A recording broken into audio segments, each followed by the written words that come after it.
এই রোগী একটা না, আমি শুনছি যে বাসার থেকে শুনছি 50 জনের মতন।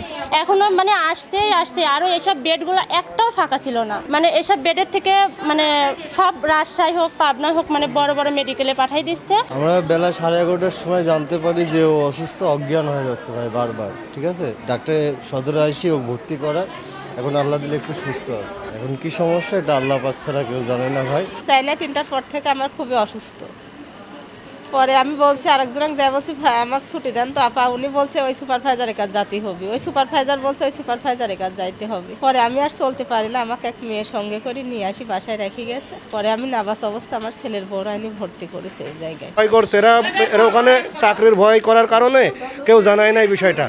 স্যালাইন দিছে আর হচ্ছে গা আপনার মোটামুটি সিপ্রোসেন, তারপর হচ্ছে গা মেট্রো টেট্রো এগুলি দিয়েছে। বৃহস্পতিবারে আমার অফিস থেকে ফোন দিয়ে কয় কি শনিবার দিন পাঠা দেয়। আমি বলছি শনিবারে পাঠা দেবো, মেডিকেলে ভর্তি করা আছে। কয় কে? আমি বললাম কি যে আপনার ডায়রিয়া হয়েছে, ডায়রিয়া হওয়ার পর থেকে সমস্যা হয়েছে। কিশোর ডিপিজির থেকে যতটা রুগী আসতেছে অনেকেই অসুস্থ। এখানে মনে করেন কোনো ডাক্তার ঠিক মতো চিকিৎসা নিচ্ছে না, এখানকার বেড পরিবেশটাই অন্যরকম খারাপ। রাতে সকালে যে যারা ডিউটি করছে ওদের থেকে শুনলাম যে কালকে রাতে থেকে এরকম অনেক ডায়রিয়া আর বমি নিয়ে রোগী আসতেছে।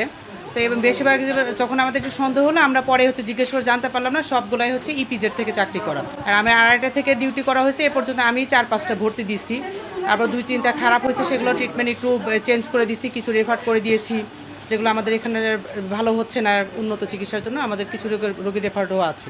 এখন আসলে তো ডায়রিয়া তো মেইনলি হয় মুখে কোনো কিছু খাবারের মাধ্যমে, সেটা পানি হোক অথবা কোনো খাবার হোক।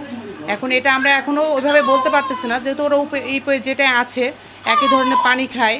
এখন ওদের কোনো পানিতে সমস্যা হলো কিনা সেটা আসলে পরীক্ষা করে বলা যাবে, ওটা এখন আমরা ওইভাবে বলতে পারছি না, আমরা একটা ধারণা করছি।